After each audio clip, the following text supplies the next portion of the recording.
What's up, Steelers Nation? Welcome to the latest episode, man, of Terrible Towel Tuesday. I am your host, SimFBallCritic, live from the Steel basement. Man, I got a lot to get into tonight, man. All I could do is laugh. I'm gonna try to get through this stuff pretty quick so I can leave room for phone calls, man. And of course, guys, I gotta ask you guys at the top. Let's not make the phone calls too long, okay? You know, again, season is about to start here soon in a few weeks. I'm getting in season mode where I'm predicting and expecting to have a lot of viewership, a lot of calls. So we gotta get ourselves. This is our training camp. We gotta get back to quick calls, say your piece, get out. I reply really quick, get out. Because again, I'm predicting large viewership. Just putting that in the air. You know, you got to speak things into existence. But anyway, man, what's happening tonight, man? Let's get into it.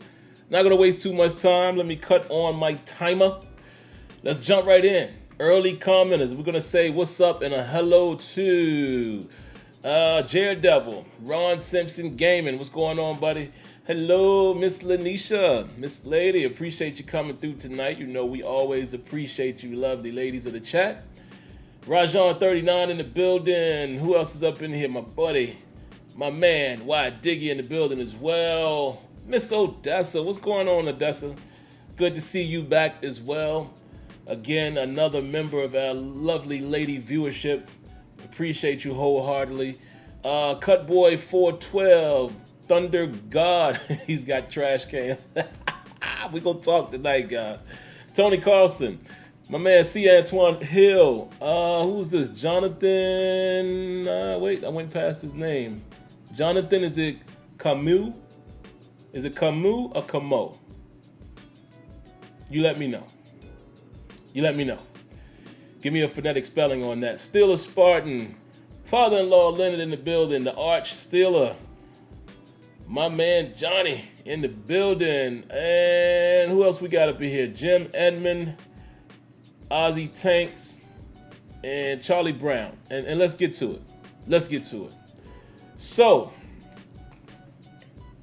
where should I begin? There's many things to get into tonight, guys. Basically, what I'm going to talk about, you know, on a high level, just to give you guys the topics. On a high level, what we'll basically talk about, man, is, you know, of course, the offensive line struggles. That's going to be the meat and potatoes of my, of the topics. As you can see, Kendrick Green is in the thumbnail, and y'all knows what that means. Y'all know what that means when Kendrick Green or anyone is featured in the thumbnail. That means the topic centers around them. As you can see, I got on my coach's hat tonight. Let me give you guys a side profile. You know, with the I usually don't like my hat like that. Y'all know I usually like my hat. But this is the coach's hat. Because I'm trying to think like the front office, the coach, I don't know. Because some of the stuff that's happened today, I'm trying to think from an organizational standpoint. So like I said, I put on my coach's hat. Put on the coach's hat to try to think like the organization. Because it's so much to get into. But anyway, the offensive line struggles. Latest roster moves. I'm going to talk a little bit about Mark Robinson. I think he's a diamond in the rough. And who should be the QB1? Who should be QB1? And I'll keep that as the second to most important topic. So I guess we'll dive right in, man, and we'll talk a little bit about these roster moves. That's why most of you guys are here, I'm sure. Let's pull them up. Let's pull them up, guys. So, in case you don't know, the Steelers made some roster moves today. And actually, hold on. Let me check something real quick to make sure there's not anything else breaking that we may want to discuss. But the roster has been trimmed down to an 80-man roster. I don't see anything else breaking. All right, so I'm going to read these names in the order of my surpriseness, if you will. So first to last will be the most surprised. Nick Skiba. Christian Blake. Mateo Durant, I know some of us had some high hopes for him. Not high hopes, but we had some possible expectations for him seeing what he did at Duke, kind of watching this tape. And we thought maybe he could be one of those guys that can compete for the third running back position, or perhaps move himself up the depth chart, competing for the backup running back spot. But it just didn't materialize, man. It just seems like, from the get-go, he wasn't higher up on the depth chart than Jaylen Warren or Anthony McFarland or Benny Snell. So it was kind of, a long shot anyway. And then I think he might have suffered a minor injury or something like that. But needless to say, I'm not too surprised at Mateo Durant being let go. And guys, this is the NFL. Like they say, for some people it means not for long. And it's a reason why there's a draft every year. It's a reason why there's free agency every year. Teams always change, and unfortunately, not everyone makes it. So for some of you young guys out there that might be listening to the show, some of you guys that are playing sports, maybe in high school, maybe you just started college, listen, have your dream of going to your preferred sport and being a professional, but always have a backup plan, because as you can see, what if Mateo Durant does not get picked up anywhere else? Some guys come in, they are undrafted free agents. They go into a training camp. They go to maybe even a preseason game, and that is the extent of their career. That happens to some people. So it's unfortunate, but it is what it is. Now let's get to the surprises.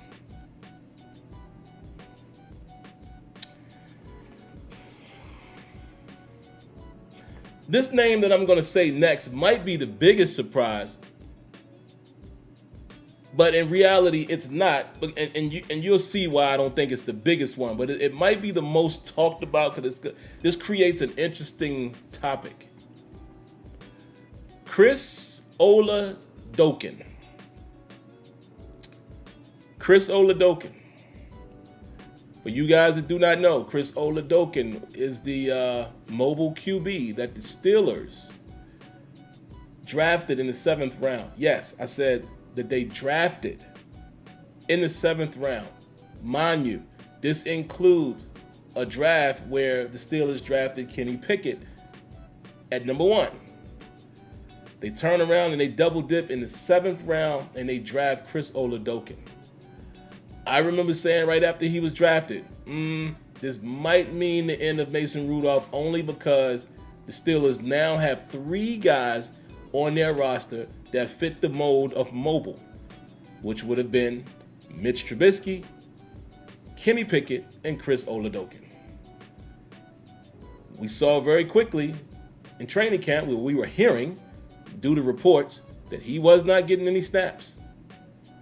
We saw with our own eyes in preseason, he has yet to get a snap. So then that had me thinking, okay, what's going on? Is Mason Rudolph playing because they have, plans to trade him? Apparently not.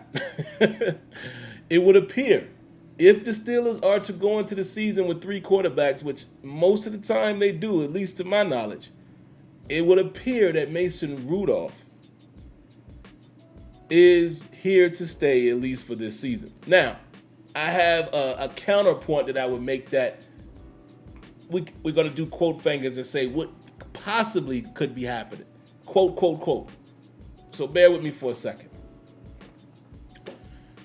Now, it makes me think, if this was the plan all along, why did you draft him? Follow what I'm saying. They may not have known what the plan was for him, but you already knew what your plan was with the 3 quarterbacks that were now on your roster at the time when you were sitting at that 7th round pick. So like I said, with my coach's hat on, and I know the coaches don't make all of the decisions, the GMs do. GM does, scouting and all of that. But I'm trying to think like the organization. What was the point of this pick? If the guy that you picked gets released before even playing a preseason down, I can't make sense of this, guys. I really can't. I can't make sense of it.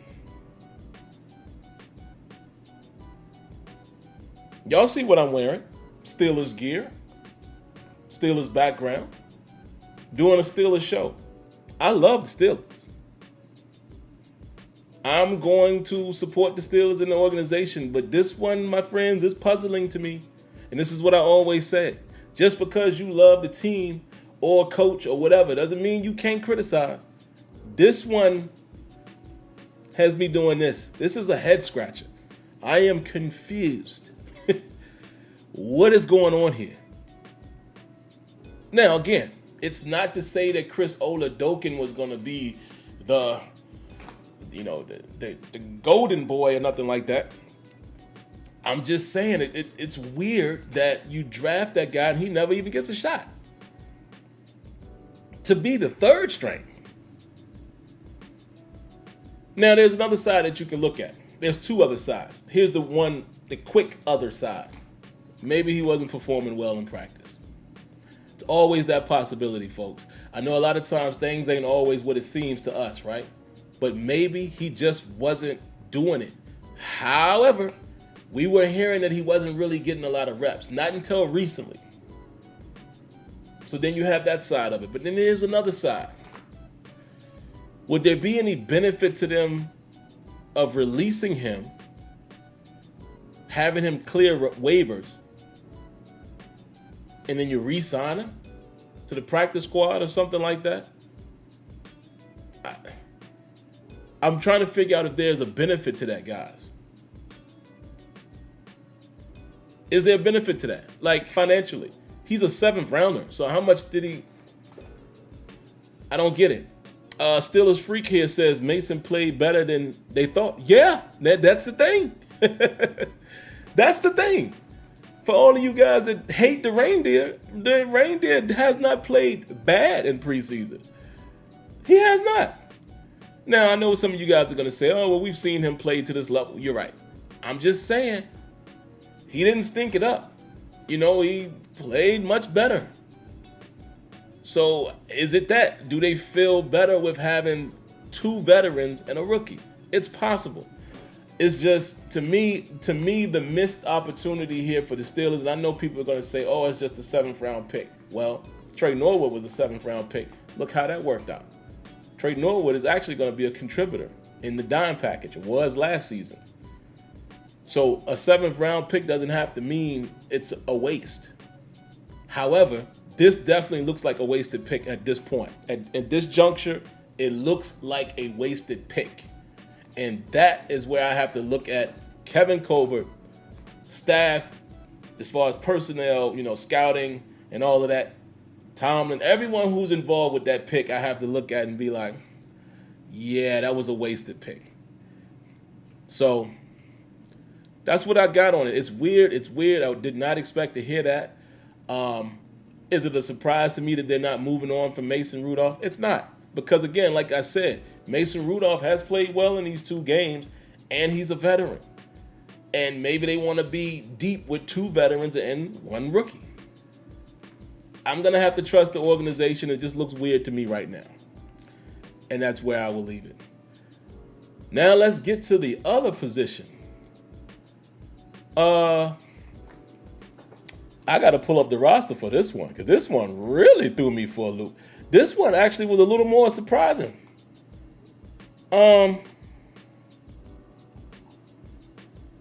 Gennard Avery. Gennard Avery was released along with the 80. To get it down to 80. Gennard Avery. Now, why do I seem puzzled? Some of you guys are saying. Well, if you listened to me in the post-game show, you heard me say, hey, man, Gennard Avery actually had some pressures. Didn't get a sack, but he had some pressures. Showed up a little bit. Also, we all have been saying, what is the depth behind Highsmith and Watt? Who's behind TJ Watt and Alex Highsmith? The Steelers are looking to find that guy. Are you telling me now that it's going to be Tuska? No disrespect to Tuska, I'm just saying. I'm looking at this roster here. I'm making sure I'm not missing another outside backer. Unless maybe do they see something in Hamilcar Rashid? I don't know. Honestly, I haven't watched him. Now I got more homework. I got to go back and watch the film of when he was playing and see if there's anything that I see that's encouraging. Or is it Delonte Scott? So at the moment, guys, I mean, the only people that's really James Vaughn Walters, I have no idea who that is. He's number 96. He's listed as a linebacker. I guess he's an edge. Derek Tuska, Delonte Scott, Hamilcar Rashid. That's it.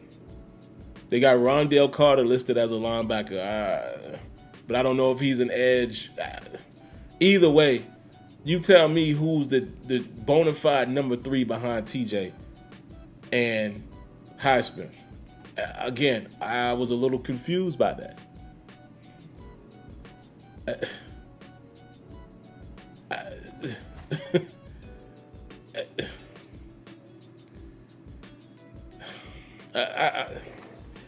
Guys, let me take a sip of water. I drank a lot of water. So I'm going to finish up this little smart water, and then I got some life water over here too. I drank Deer Park too. We just happened to buy these waters this particular time, but I have to take a sip of water to wrap my mind around. Again, I got the coach's hat on, trying to figure out what the next move is with releasing Gennard Avery.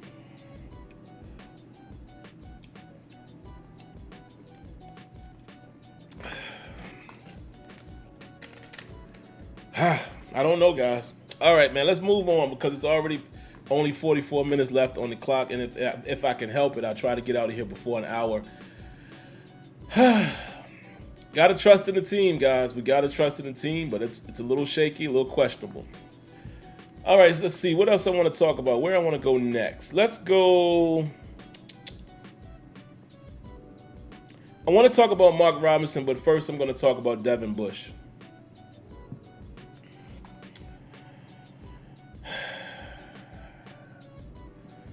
I wish I had that song Taps on deck.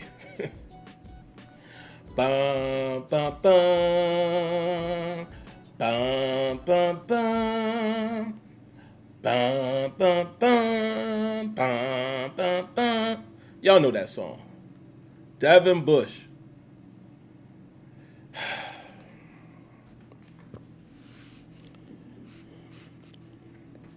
Listen. Before this preseason started, before this offseason officially kicked off, before training camp kicked off, and I said this the other night after the show, the postgame. We saw Devin Bush's little physical workout showing that he can move. He wasn't paying any attention to that knee. And I came right on this show and I said, oh, okay, the physical's gone. Now it's here. I gave the guy the benefit of the doubt. And I said, man, you know what? He's coming off of that injury. It's in his head, which probably is. But I said he's a year removed now. Fast forward to these preseason games, and Devin Bush, and y'all know I hate to say this about any professional athlete because I try to respect them.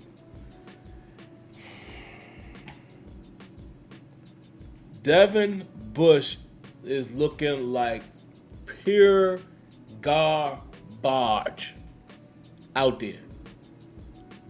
Trash. Garbage. Waste. Whatever you want to call it. Poop. Let's say the kiddie version. Straight poop. Do. And what's making it worse is Miles Jack is highlighting it. He's amplifying how bad Devin Bush looks. Guys, I went back and watched that play that I talked about after the game. When he just got turned around. I mean, he turned his back to...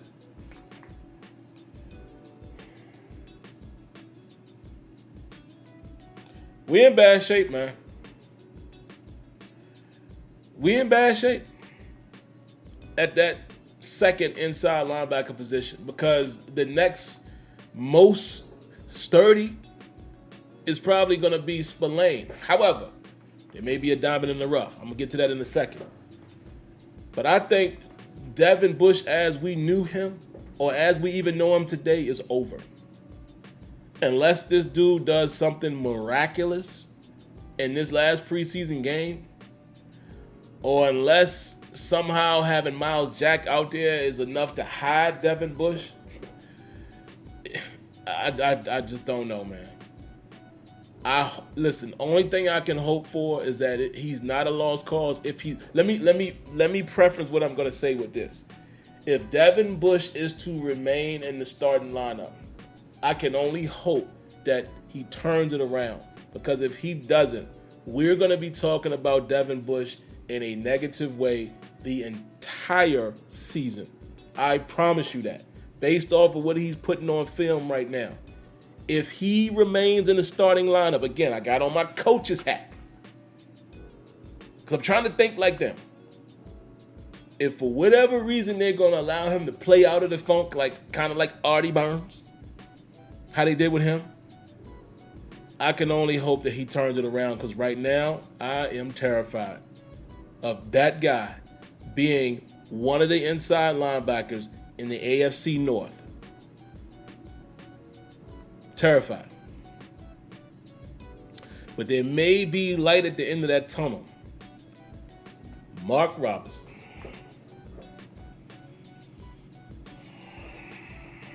Breathing it in. He's a breath of fresh air. Like my brother Tony that's in here tonight would say, that boy be bussin'. Mark Robinson be bussin'. He is a downhill player. Let me tell you something. He's raw. I know that. But picture this. Could a raw talent like that plays downhill actually work alongside a more sturdy inside linebacker like Miles Jack? Could they coexist? Think about what I'm saying. Could a guy like Mark Robinson, the way he plays, exist with the veteran, savvy, solid, solidified inside backer like Miles Jack? Could that allow us to play them two together? And what Mark Robinson is going to do is at least be that guy that's at the point of attack. He's not going to wait. He's not going to be flat-footed like Devin Bush and catch the interaction. That boy's coming. Is he going to be a little susceptible against the pass and pass coverage? Yeah. But so is Robert Spillane. This is why you put Miles Jack on the target that you expect him to go to like a tight end. And you let the other backer play more of the zone area. Because Miles Jack been balling. Y'all see that boy out there? See how he was covering the pass? See how he's always around the ball? He's looking good. I can't wait to see him in full game action. Looking solid out there. But let me tell you something. And they're saying that, Devin Bush is dealing with a little minor ankle thing, and Robinson was getting first team snaps. I like to hear that. Coaches hat. Like to hear that from the coaches. So could a guy like Mark Robinson, even being raw with his mentality, with Brian Flores and Miles Jack aside him, could that work? I say yay. I say give it a shot because Devin Bush is shot. I'm sorry, Mr. Bush. If you turn it around, I'm a man of my word. I will come on this very show and say, you know what? He proved us wrong. He turned it around.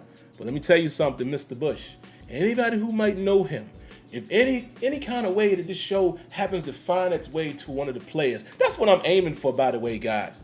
So if y'all want to do that, clip these moments that I'm talking about and post it and, tag some of these players. I'm aiming for that. I want the players to see some of the stuff that I have to say, how like they do some of these other outlets. Because I'm interested in just seeing how they feel. Because sometimes they'll get into a little back and forth with you. I would love that. So Devin Bush, if you actually hear this, you, sir, you just ain't doing it right now. I'm sorry, bro. I as a fan, do not feel comfortable with you alongside Miles Jack. And I, as a fan, had high hopes for you when the Steelers traded up and got you. So because I am invested as a fan, I have the right to say right now that you have been playing like pure trash. I'm sorry. Get him out of there. I would much rather see Spillane or Robinson. And if it's me, as a betting man, I might throw my hand out there and put Robinson beside Miles Jack, because Robinson is the, hey, go hit that. He's that guy. Hit that right there. And he's coming 100 miles per hour. If you notice, every tackle he makes is a thud. Did y'all see how far he knocked that receiver back? Like every tackle. Even in the first preseason game when he was late to the party, like he's chasing it down, he gets to the sideline. It's like every tackle. He reminds me of Vince Williams in terms of just bussing. He's the thumper. Put the thumper out there with the solid linebacker of Miles Jack, and let's try that out. That would be my take. That would be my opinion. So I hope we get the chance to see that for real. But yeah, I think we might have found a diamond in the rough, man, because just think, again, if they can cultivate that talent. All right, really quick, man, let me breeze through the next couple topics, and then I'll open it up to some phone calls, and we'll kick it for a bit.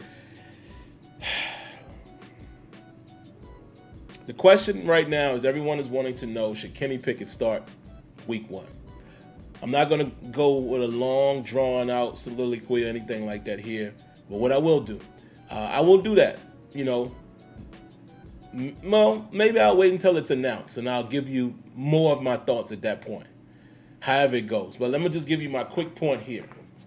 No, I don't think so.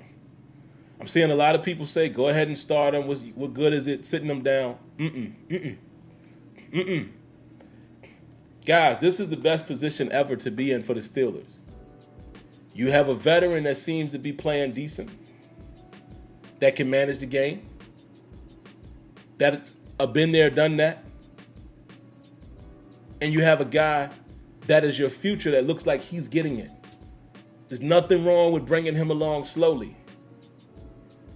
Here's what's happening with a lot of the fans. We all seeing how good he's playing. We all seeing how energized the players and stuff look and how poised he look. What did I say in the post-game show? 2 words that I described on that final drive that he had, before the half. Poised and accurate. However, what you guys are overlooking is my number 1 topic of the night, that offensive line. I do not want to put my future behind that offensive line. I'm sorry. I would much rather see Mitch Trubisky run around like he did, how he had to in that game. Oh, man. He missed Deontay Johnson. Oh, man. I would much rather that be Mitch Trubisky doing that instead of Kenny Pickett. At the current moment, my son just slammed the front door, and that's what y'all just heard there.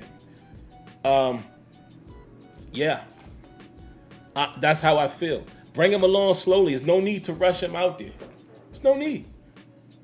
No need, because this is the perfect storm for the Steelers. Even if they plan to play him this year, you don't have to play week 1. But I get the sentiment, man. He's ready. Put him out there. Nah, let's do this the right way. Let's allow Mitch to be the bridge guy, even if it's just for a few games. Bring him in slowly. That's what you do. Don't throw him to the wolves if you don't have to. That's the thing. Most teams that play their QB1 is when they're in a situation where they have no other choice. The Steelers actually have a choice, and they have the leisure to being able to bring him in and, put him in the game when they're ready. That is a luxury, folks, that a lot of teams don't have. Think about it. Patrick Mahomes didn't start his first season over Alex Smith. That's how you do it. When you don't have to play him. You know, you playing with church money right now. So let him study, man. Let him study, and yeah, that's my take on that. So I don't even have to be too deep in that. Round of applause to Liberty Calm. Appreciate the donation. Where's my round of applause? Where is it? There it is. Did it go off? It did not. It's bugging tonight. Hold on. I got you. I want you to hear my appreciation. There we go. Round of applause.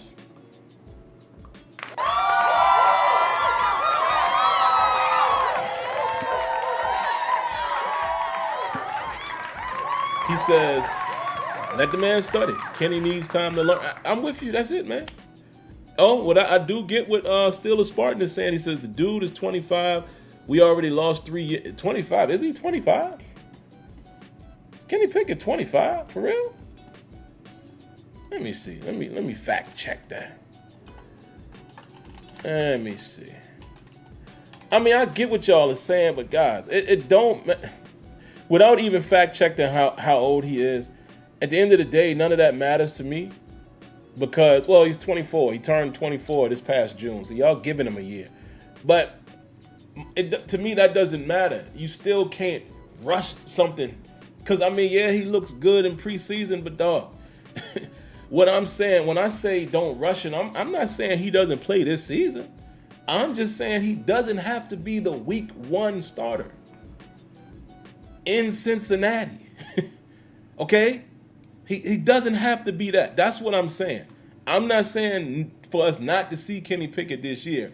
I'm saying he does not have to be the week 1 starter. That's it.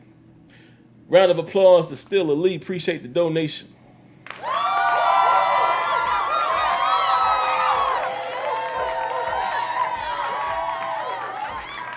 Says people forget Najee hasn't been back there for Mitch. That is a great point. But that offensive line.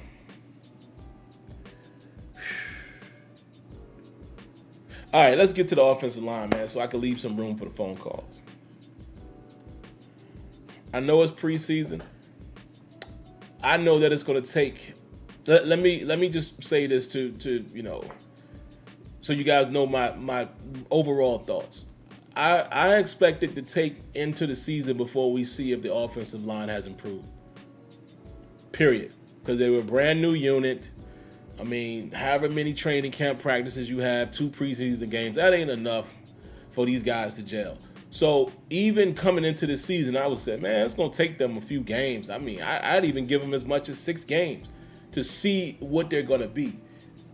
With that being said, it's just not encouraging.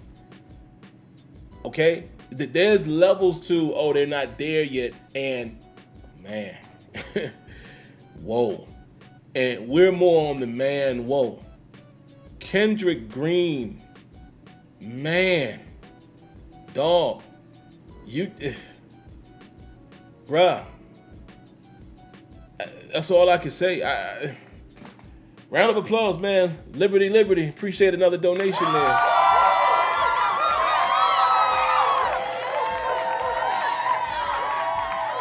He says the NFL is different than college, playing against first strings who are being graded.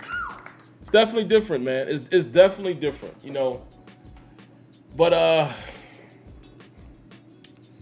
Kendrick Green ain't it, man. I said in the first preseason game that he looked better at guard than he did center, and I was like, not by much. But in this last game, oh man. I'm going to tell y'all something, man. Right now, honestly, the best 2 linemen so far that I'm seeing is Mason Cole and Chooks. And Chooks might be the best one out of the starting unit. Round of applause to Angie, a.k.a. Baby Stiller. Appreciate you. Round of applause.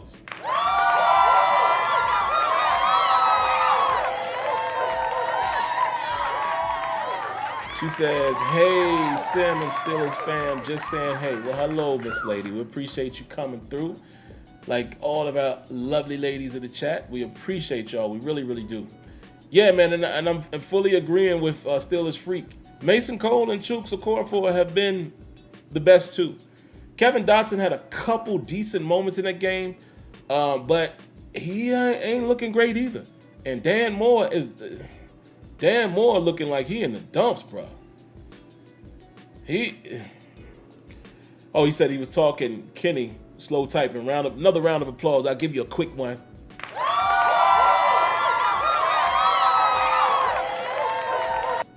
Appreciate the donations, man. Y'all got them coming in. But yeah, right now I am concerned with 3 spots on that offensive line. Like I said, there is time to improve. What I thought was really cool, 2 things. Like I put in the title there, Mike Tomlin called out the offensive line in front of everyone, and Kendrick Green said he specifically called him out. And they signed somebody. Who was that? Eli? I don't know what that's gonna, turn into as far as if that will materialize into anything, but let me get the names and stuff right, guys. Hold on. They signed somebody. Yeah, Adrian Ely. Signed tackle Adrian Ely. So the fact that they're signing a tackle lets you know right there that they're trying to push Dan Moore. So that is interesting. So we'll see what comes of that. But hey man, it's not looking good. Let's just say that. It's early, so I'm not gonna overreact, but it is not looking good for that O-line. Man, again, I appreciate y'all, man. Y'all going heavy tonight. Kev, so fun. Round of applause.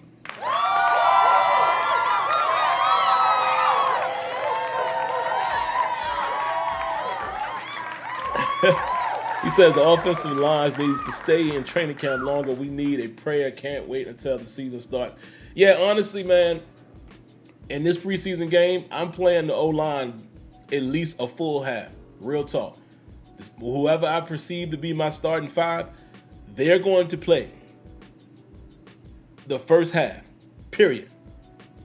And then I might sneak in a little bit of playing time with Ely.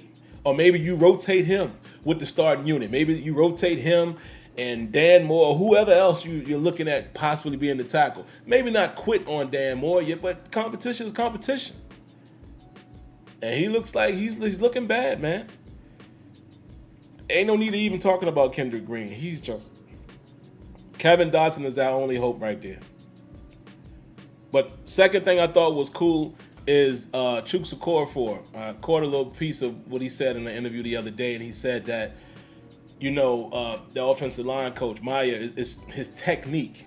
And he says it's a matter of them grasping the techniques that he's teaching.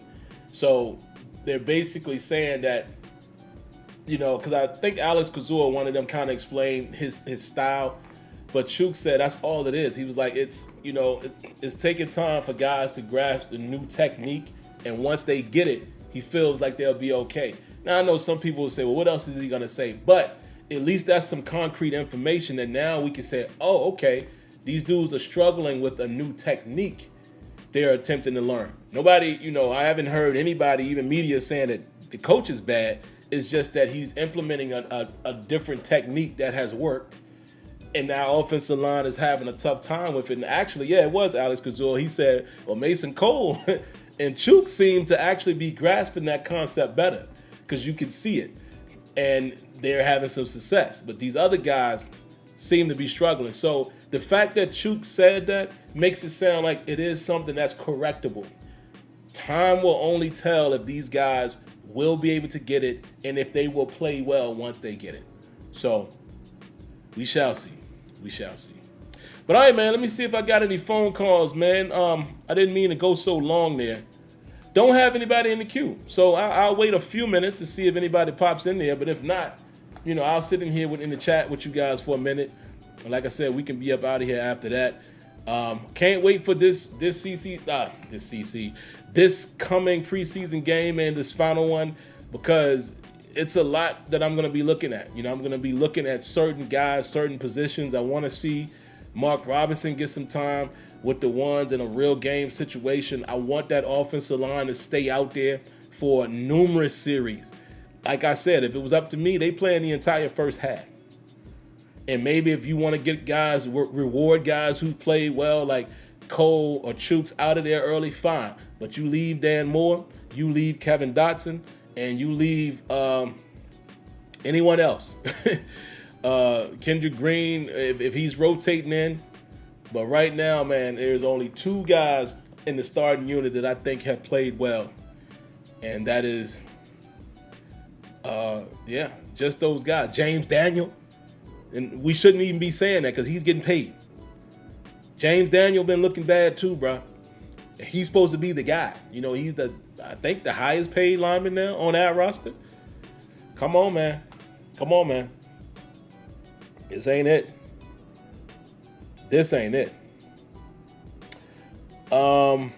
Liberty, another donation, man. Y'all doing it crazy tonight. I appreciate y'all. Round of applause.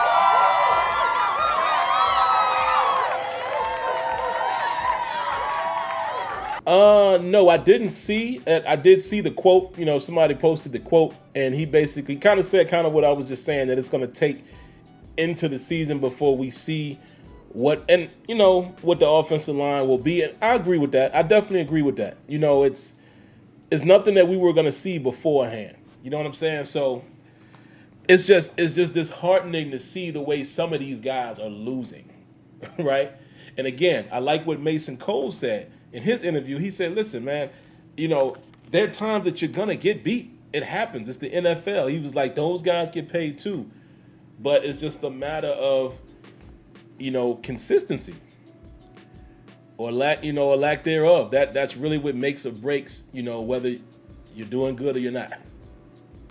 So, but all right, man, let's grab a couple of these calls, man. We got a few in the queue. First up is area code 937. And like I said, guys, keep it quick for me, man. So let's get into the habit of what I'm predicting is going to happen during the season, what the calls will be.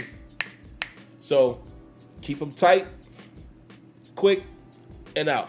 Area code 937, what you got for us?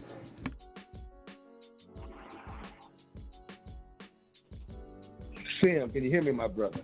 Oh, yes, sir. What's going on? What's up, Sam? What's up, Steelers Nation? Oh, man. All right, let me get to it, man. Because you know I can get lengthy. How you doing? You all right? You good? Everything yours good, brother? Yeah, man. Can't complain. How you doing, brother? Doing pretty good. Been working a lot, man. But I was just like, it was funny. It was about 7:15. I said, oh, shit. It's Tuesday. I got to get on here. So I had to remember it was Tuesday, man. Anyway, I want to ask you a question. I'm just going to say a few quick things. I'm going to try to keep it about 3, maybe 4 minutes. Avery, you know, the brother, the defensive back. And the reason I'm asking you is because I know that you have a defensive background, and I haven't had time, man, to really check him out. Tell me, what are his qualities and what's so good about him briefly, if you would? Man, KZ, the biggest quality that he has is, number one, he's not afraid to stick his face in the fan. But he makes his decision and he commits to it. That's his biggest quality. However, you know, sometimes that can get guys in trouble because, you know, they just reacting. But I'm cool with a reactionary type of defensive player. Like, react to what you think you see. You're not going to make every play. But I think that's the reason why, you know, some of us who weren't familiar with him, you're seeing him around the ball all the time. Or like on that play where he darts out of the secondary to get the quarterback out of bounds. Like, that's he's going to be – he's the safety version of Mike Hilton, I think, for our defense.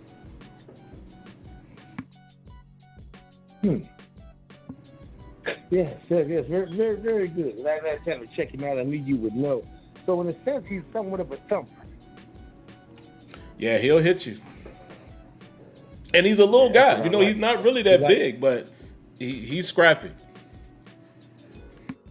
Yeah, I've seen his interview. I can tell he's not that little, but it's all about the fighting the dog, not the size of the dog or whatever. Let me move on real quick. Yeah, Bush. Oh, boy. You spent a lot of time on that, so I'm going to spend a little bit of time on that. Yeah, man. I was an advocate of Bush. Still am, to a certain degree. Last season, we had this conversation, man. He has the talent. This boy in Michigan was back in the back, boom, boom. Back in the backfield, and then his first year with us. And I understood the injury and everything, and it's like, man, okay, what's going on? Man, Sam, I wish I could just have a conversation with this brother, man, like a father. You know what I'm saying? Yeah. I'm listening to your mind, brother. But like I said, I ain't gonna give him forever. I said this last season. You can go back and look at it. We can't give him forever. That's But Miles Jack, I'm telling you, I've seen a glow amount around Miles Jack, brother. And we talked about this two weeks ago. He's gonna be definitely a starter. But you have to see in that Mark Robinson, he gets the playbook all together and everything, you understand? I think he'd be good. What's good about him is being a former running back, he understands the hole that the running back is trying to hit. I like that dynamic. Mm-hmm. That's something. Turn the a running back turn the linebacker. That's something. Offensive line. Oh God! And this is it. Sam, I promise this is it. Oh God, man, it made me disgusted. It made me ashamed almost to be a Steeler. I'd never be ashamed, but I almost was ashamed. It's ridiculous. Everybody's getting pushed back. Come on, dog. Come on, man. You give us some weights in all season? What's up with y'all? You can't hold a dude for 2 seconds? Man, it's ridiculous. And I hope y'all hear me. No, don't. It's ridiculous. Look, this is how I feel about it, Sam, and I'm going to let you go. Mike Munchak was there. He had that offensive line together. We have to look at the timeline. He had it together. I wish we could have him back. The offensive line quarterback, no slight on him, and these guys, but he had something. Yeah, we had Pro Bowlers and such, but he had something, man. He had their legs. He had their technique together, man. I hated when he left because I saw such a difference, man. We saw a difference when Munchak was in there, bro. Oh, man. That's the only thing that worries me. It's Kenny Pickett, the quarterback system. I can't believe it, but I think we're going to be all right. But we got to get this O-line together. Of course, we all see that. And there it is again. I trust the organization. AC, I'm sure Tomlin cussing them out right now. That's it, man. Love y'all. Peace and love. Man, Johnny, we always appreciate your call. Thank you for calling in. And only a couple calls tonight, so we went a little over. But yeah, guys, going into the season, we'll shorten them up. But yeah, my man, I don't disagree with anything you said there. All of those points was valid. Yeah, like you said, I still got a little piece of maybe hoping Devin Bush gets it together, only because I think he's still gonna play. I do. I would love to see the team maybe give a guy like Mark Robinson some time, but I just have a feeling they're going to stick with him. But, yeah, that O-line, man, wow. That's all I can say. And I do have something to say about them after the calls, why I feel like you shouldn't give up yet, but I'll get to it. I'll go ahead and make this the last call of the night, man. Looks like it's our buddy, Mr. Winningham, I believe. I was wrong last week, so I don't want to just jump to conclusions. But it is another area code 803. What you got for us? Hey, good evening. Like most people, I would love for the Steelers to make a daring trade, try to get Roquan Smith, because right now Devin Bush is not doing what we need him to do. But right now, those particular assets that we need right now, we could get anybody. We need them on the offensive line. Yeah. I don't know what's going on with Mr. Dotson, but Kendrick Green is not doing it. He is not doing it. And I hope he took the heart of the criticism, the constructive criticism that Mike Tomlin gave he and the offensive line. But I don't like the comments of James Daniels. I don't peak in August. And I definitely don't like the immaturity of Devin Bush, some of his comments. Thank you so much, everybody. Have a great week. Man, Mr. Winningham, we appreciate you calling, man. We missed your call last couple times. Glad to hear you and see you back. Man, you made a great point there. I forgot all about James Daniels saying he doesn't peak until, peak in August. I don't want to hear that kind of talk, man. You know what I'm saying? Listen, we're all different. Like, all of us are different individuals. All of us handle things differently. But what I like is what I like. What I prefer is what I prefer. And I say all that to say, I don't prefer to hear players say that, man. Don't say that. It's a better way to say that than to literally say you don't peak in August. Like, bruh, that ain't the way that you combat criticism. I just don't like that. Again, I don't know much about James Daniels. I'm not holding that as an indictment against him or his personality. I just don't like to hear that type of talk. I like when dudes take accountability for, I'm not playing well, but as the season goes on, I'm confident that I will get better. Just say it in a better way. Don't say it to where it sounds like a cop-out. But I'll end it with this. Don't give up on the offensive line just yet because, again, they are learning a new scheme. And it's very hard. Again, guys, I know as fans, a lot of times we turn into highlight watchers. It's very hard for, players to learn a new scheme and then they click right out the gate. It doesn't always happen. And that's not an indictment against the coach either. Like, again, some people are already saying that, this offensive line coach sucks. Dog, we watching 2 preseason games, man. This man has been around the league. Like, come on. But what I will say is there's certain things that you can see about a guy that you could tell they just don't have it. Kendrick Green is still showing the same problem against power. He just don't have it. He just doesn't have it. And that's the thing. I'm cool with those guys learning a new scheme, giving them time. But it's certain things, it's like how these guys are getting beat. How they're losing is what I'm paying attention to. Are you in the fight? Like I said, there was a play that Kevin Dotson had in the game where he was, going forward, punch for punch for punch, gets the guy on the ground. Like, you can see the dog in him. And I'm not seeing that type of aggression or consistency with everybody. Again, like I said, I like the way Mason Cole answered his questions. Honestly, like, hey, man, listen, those guys get paid too. You're going to get beat sometimes, but it's all about technique and it's all about your consistency. That's what I want to hear. Owning it. Being accountable. And he's been the better of most of the linemen. Him and Chooks. Chooks done messed around and turned into a decent right tackle. Now, I'm not crowning him yet either. I'm just saying.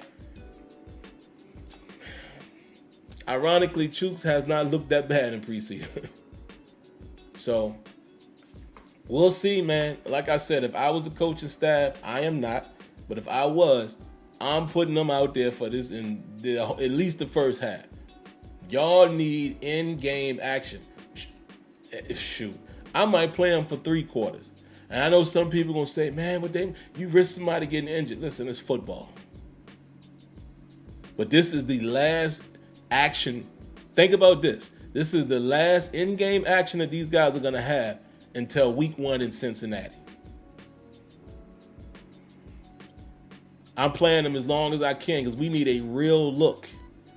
A real look.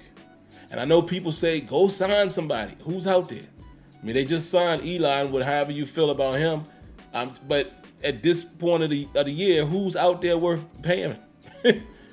It don't work like that. Because, again, people say that, man, why don't they just go get a free agent? Who's out there that's going to change everything around? Probably not much. Good offensive linemen don't sit on the sideline. They don't sit on their couch. They on somebody's roster. So the only thing we can hope for is that these guys gel. Maybe Eli, I don't know, is better than somebody and he can come in and give us some serviceable snaps. Or maybe they find somebody who happens to be like a camp casualty where, a team is ready to move on from someone. I don't know. But that is our only option at this point. There's no big ticket free agents out there that I know of. So our only hope is that these guys get better, or a lower level free agent is able to come in and be serviceable. That's about all you got. So there you have it. But all right, man, let me spend a little bit of time with you guys, man. Let me kick it with you guys for a moment. I'll give you guys about 5 minutes. What y'all got?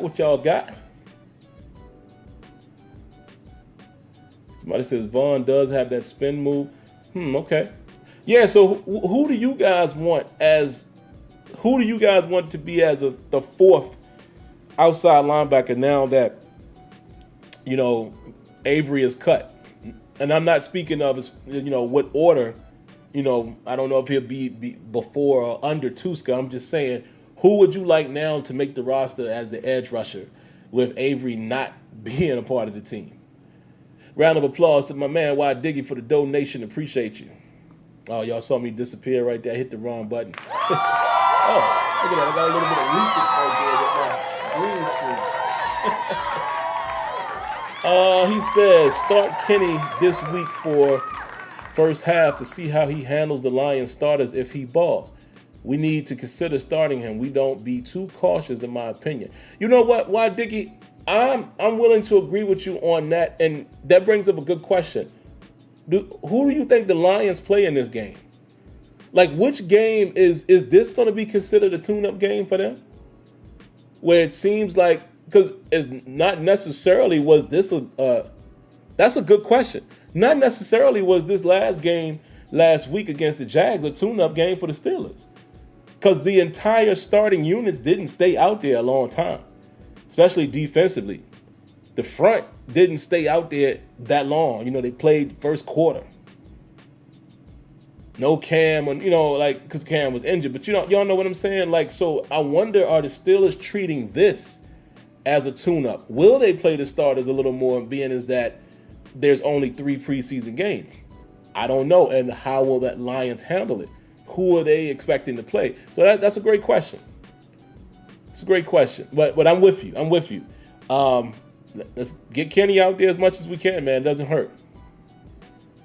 What else y'all got? Steelers Freak says, now we know why Coach T said we need a mobile quarterback and why Ben got the red card in the locker. Yeah, man, I think it is definitely showing itself. I mean, I don't think Tomlin and the boys predicted it looking this bad, but yeah.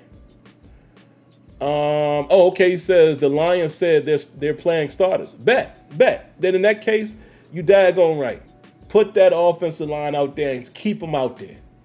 And go ahead and put Kenny out there and see how Kenny do his thing.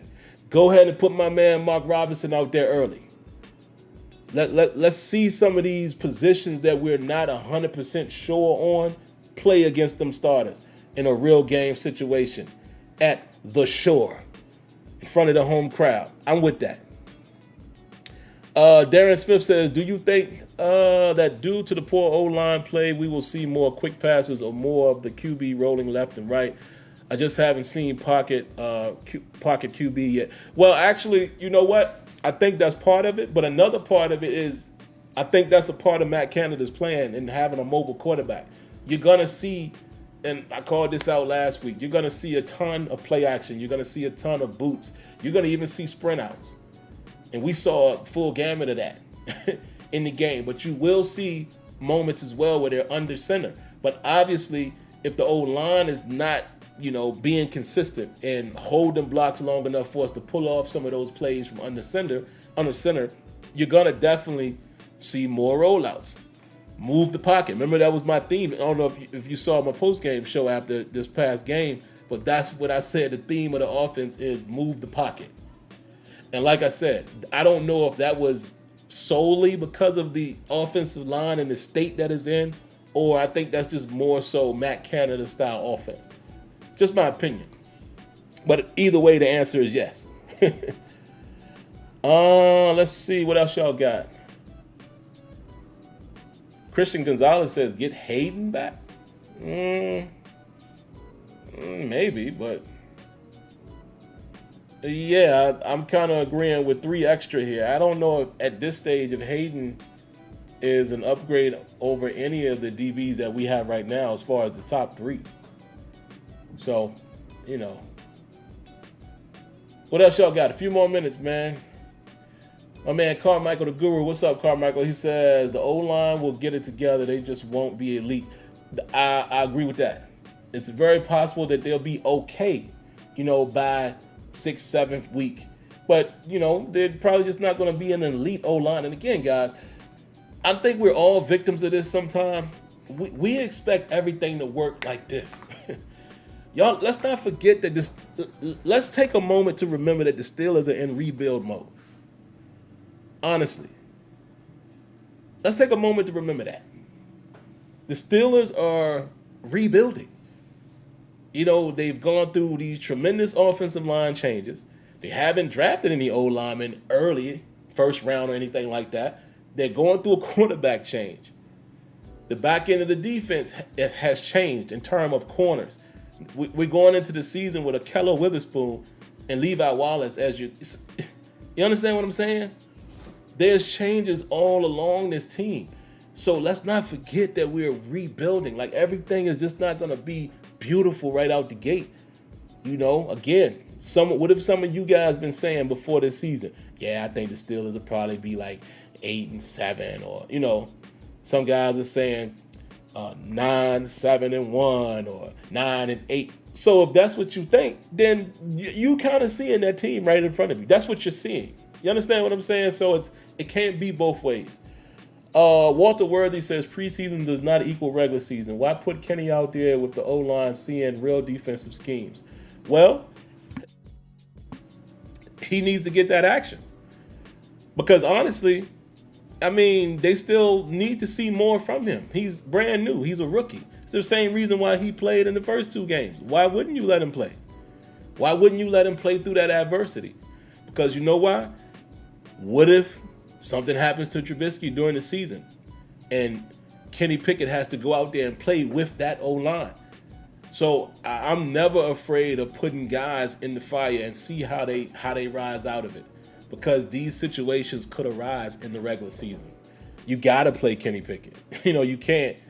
You got to let him. You got to play him. Let's see a couple more guys. Ozzy Tank says O-line running zone instead of man, or vice versa. That could be it. Yep, definitely could be, man. It's the scheme. The scheme has changed. That could be part of it. But again, like I said, some of what I'm seeing from these guys in pass pro, they're just getting flat out beat. When they have the guy right in front of them. So again, it's all about how you're losing. Jordan Mid says, are we keeping 3? I don't know. Are we keeping 3 QBs, or will Mason Rudolph get traded? That all remains to be seen. I feel your pain, Christian. He says, we haven't won a Super Bowl since 2010. Hey, man, that is what it is. It's a lot of teams that haven't won a Super Bowl at all. But I feel your pain, my man. Us as Steelers fans, we have the privilege of being fans of a phenomenal organization. And that's not biased talk. That's real talk. Steelers have been tremendous, during my time of watching the Steelers. And we're accustomed to winning. So that's why it hurts a little more when we haven't won a Super Bowl or we haven't won a playoff game in recent years. But, all teams go through ups and downs, man. That's just the nature of it. Okay, last one here. Joshua Shields says, do you think the quarterback release will be back on the practice squad? I know he'll play a key role when we face someone like Lamar Jackson. It's possible, Joshua, but my question was, and maybe some of y'all can answer it, I don't understand where the Steelers would benefit from doing that financially. Like, why cut him? You could have just kept him on the team through cut day, then cut him and put him on the practice squad. You know what I mean? So it might happen. He might very well come back. I'm just curious to know why the cut happened when it happened. Why was he released in this first wave? But he could very well find himself or circle himself back to the Steelers. So we'll see. We'll see. But all right, man. I think we're going to go ahead and wrap this one up. Good show. It was a lot to talk about. We got through it. We got a couple calls, man. And like I said, I'm going to just start anticipating that the phone calls will be coming hot and heavy, guys. So as I answer these phone calls, man, let's just be mindful of time. Because again, when it gets to a point, again, you got to speak things into existence. Remember, it was a point last season where I had like 15 calls in the queue. When it gets like that, the calls got to be short. Got to be short.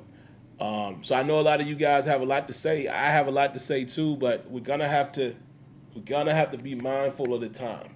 So when you call, man, try to get your point across within about a minute or two. Nothing beyond that. So we'll already be used to it when we grow. I say we, because it's you guys are the fan base. So when we grow and this show becomes bigger and we got all these new people coming, new callers, got to be able to get them in. Got to be able to get them in. But outside of that, man, let me just remind you guys to do this. If you are new, first of all, hit that like button. Subscribe to the channel, man, and turn on your notifications. Got to do that, right? Those are the 3 minimums that don't cost you a thing. So please go ahead and do that. And then outside of that, hope you guys enjoy the rest of your week. Make sure you stay safe out there, man. God bless. Good night. And I shall be seeing you guys. I should be seeing you for a post-game show following this week's game. If I'm not mistaken, I think the game is on Sunday. So more than likely there will be a post-game show following that. But if for any reason it's not, I'll see you on Tuesday for the next Terrible Towel Tuesday. And again, I don't know if you guys are on Twitter or not, but I suggest if you ever pop on for a post-game or a Terrible Towel and you don't see me, check on Twitter because I will always announce if there's, for whatever reason, I have to miss a show. All right? But outside of that, man, again, enjoy your evening. God bless. Good night. And of course, thank you for tuning in to Terrible Towel Tuesday. Peace.